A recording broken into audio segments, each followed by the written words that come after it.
Good afternoon, good evening, good morning, uh, wherever in the world you may be tuning us in, or maybe you be getting us on the replay. But greetings, and um, and I just think it's fun um, um, because you're my stroke folk family. But in our last episode, um, I asked a tough question: whose voice is living in your head? Now, uh, stay tuned.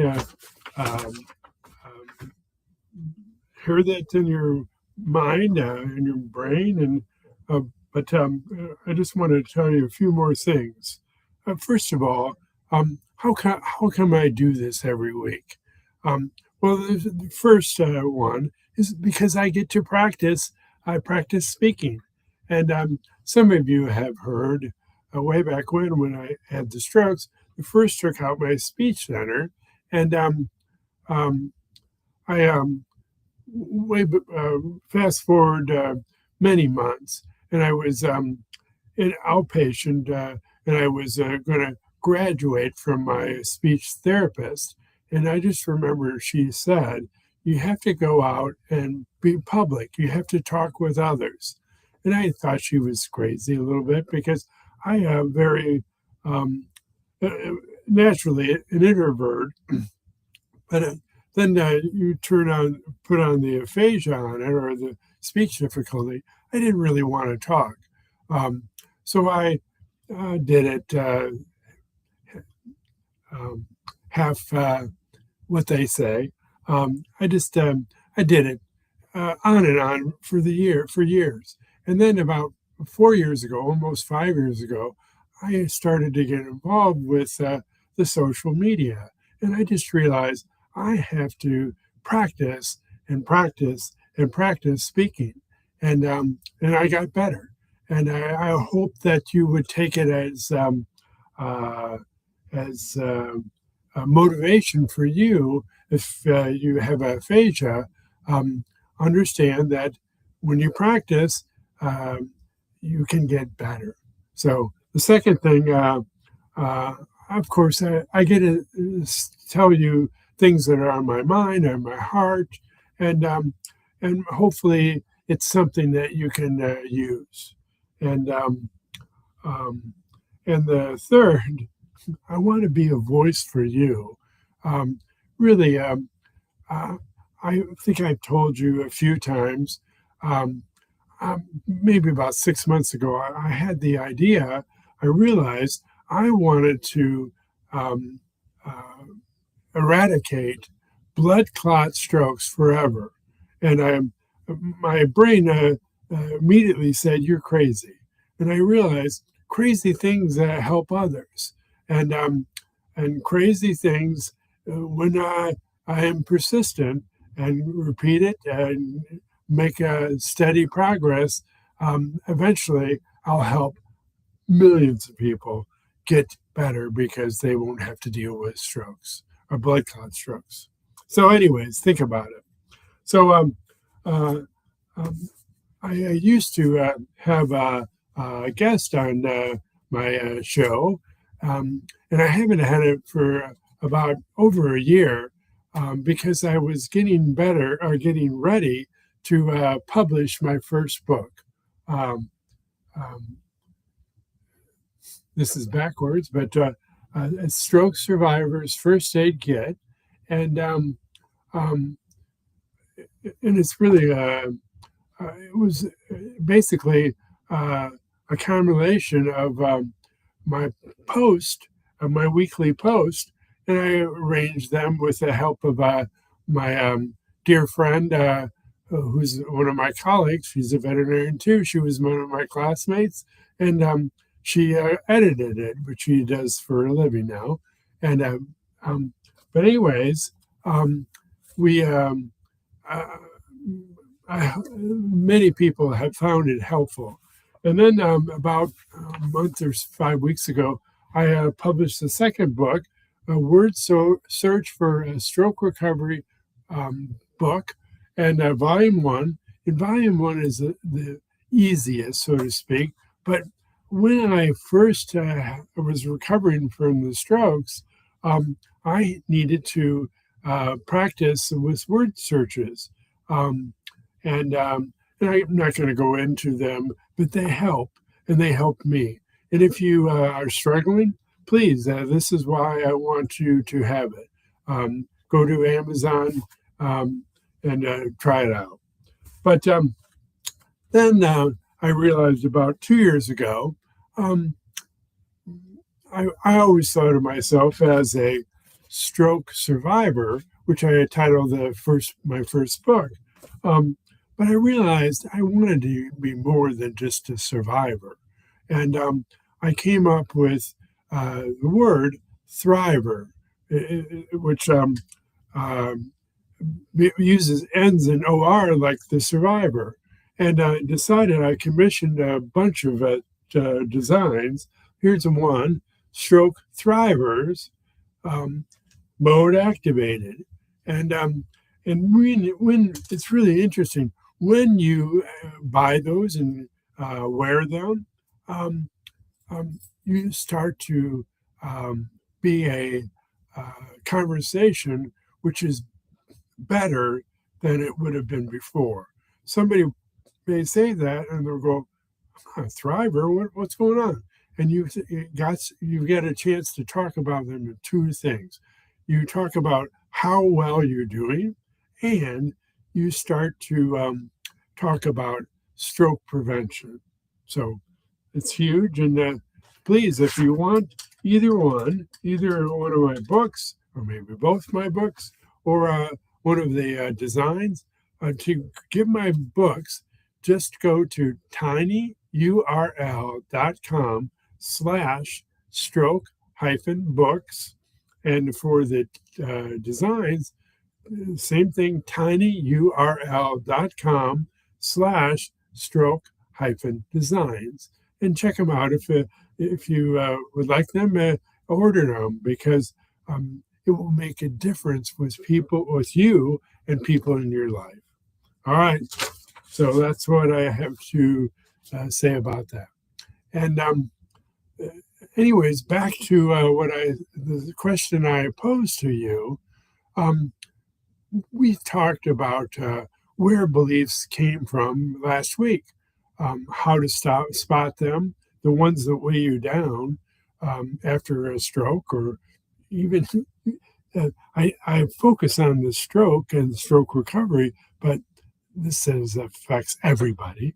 But they're beliefs that say I'm stuck, I'm a burden, this is as good as it gets. That's what I thought early on with the recovery.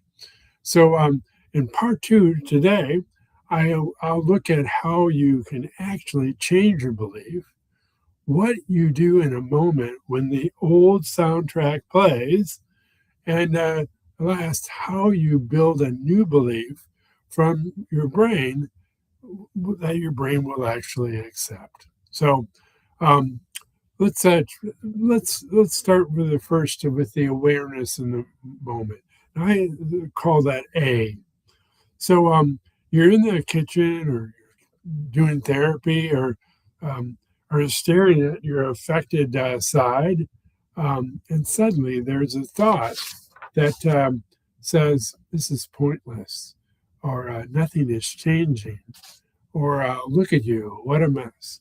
And I will often say that, man, it's not it's going backwards, and that doesn't really help me or you, but it does reinforce the current situation, and it's an old belief.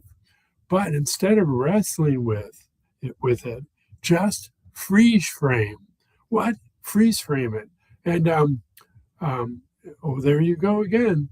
That's the old belief talking to you and me, and or saying, or showing you, or feels like, and but you don't have to believe it.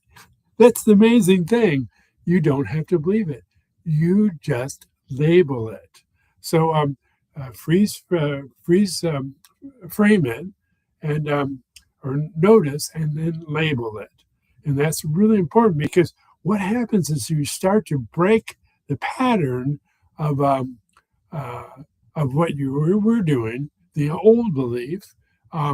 You start underpinning or taking away its legs. So number two, we're going to do the body first, then the brain. That's a B.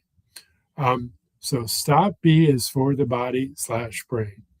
After I had the strokes, I noticed that if my body was slumped, tired, uh, in that I give up posture, my any hopeful thoughts felt fake, and my brain wasn't buying it. And that's so true. What goes on with all the time. Um, um, and that's why we need to start to shift our body and our brain. And so I started with tiny, stubborn changes in my physical state, my physiology, it's called the um, technical term, but even on the affected side. And the mini reset, I'd sit up taller, um, I'd roll my shoulders back, um, I wiggle my toes, uh, especially on the affected side, or I would try to move fingers. Um, I would take a deep breath. And when I'm sending a quiet signal to my brain. So that's what you do. When you get in more empowered in your brain and you start to feel more empowered, you send signals throughout your body. And so you say, we're not in collapse mode, we're in the doing mode. So, so caregivers, it's the same thing. Unclench your jaw, straighten up, breathe, because often a shallow breath is not helping you or anyone else. Your body is in the stage which your beliefs perform. That's a really important to realize that. And the great thing is you can change it. All right. And the third step is change. It uses ladder beliefs, a ladder like a ladder you walk up, you climb the ladder, ladder beliefs plus tiny actions, and that is C.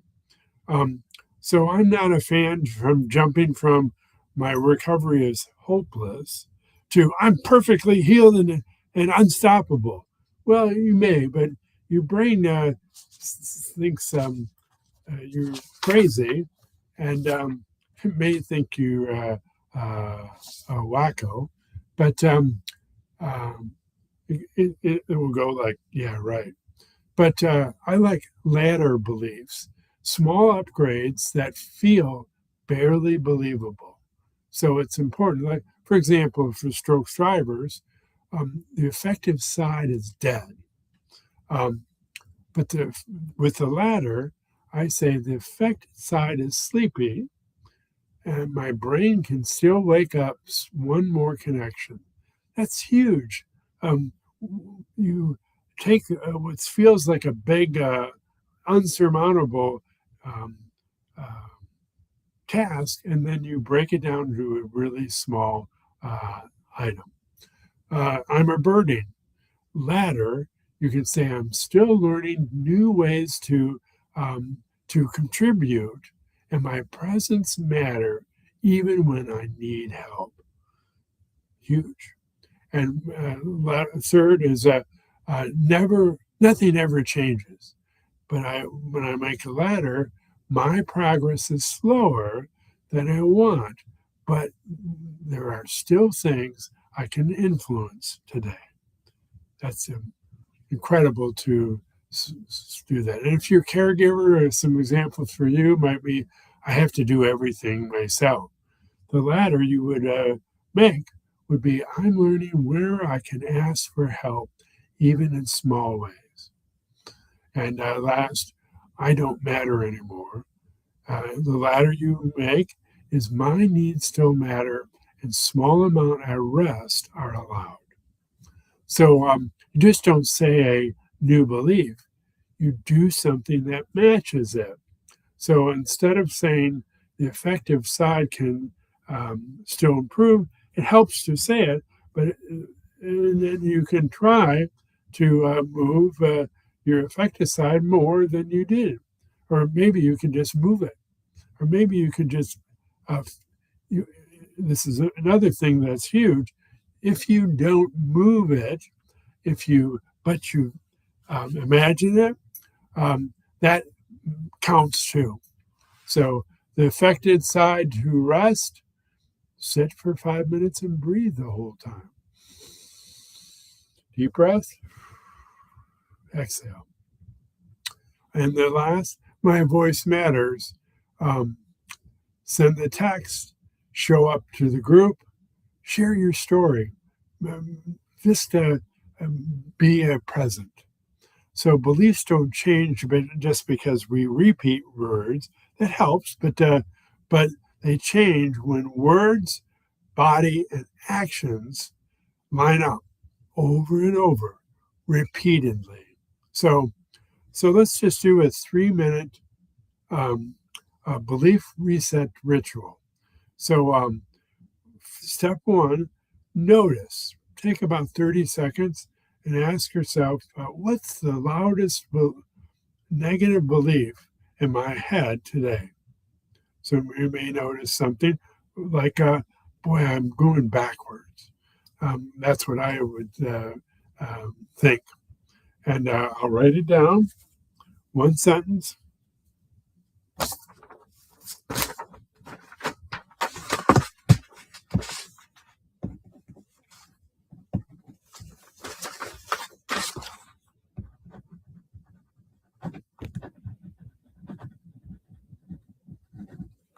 Okay. Number two is upgraded. Takes about 1 minute. So I'm going to create a ladder belief, one step kinder and truer. So my recovery is stuck.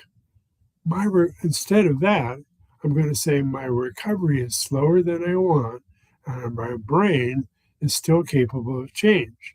And that's what I can say in this. When I say, "Oh, my recovery is going backwards," my physical recovery, and I can say, "No, maybe it is in some ways lately, but I'm still going forward and recovering in so many ways."